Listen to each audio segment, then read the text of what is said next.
If 2 times log of x plus 3 times log of y equals to 2, then what will be the value of x squared times y cubed?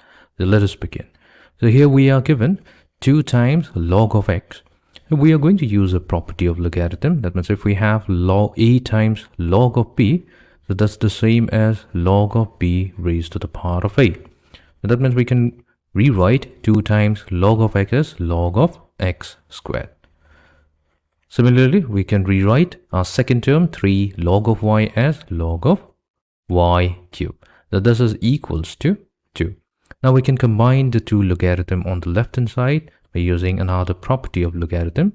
As if we have log of a plus log of b, that's equivalent to log of a times b. Now let's combine them to get log of x squared times y cubed. So this is equals to 2.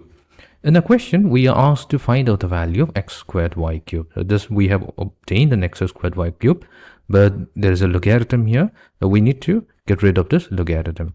For that, we are going to use the definition of logarithm. That means if we have log of a to the base of b and this value is equals to c, that means a will be equals to b raised to the power of c. Okay. This means this. Now, how do we use this property here? Now we need the base of the logarithm. Whenever the base is not mentioned, then by default it's assumed to be equals to 10. Now we can apply the definition. So we have x squared y cubed, that will be equals to 10 squared. So 10 squared is 100. So that means we have x squared y cubed equals to 100, which is the value.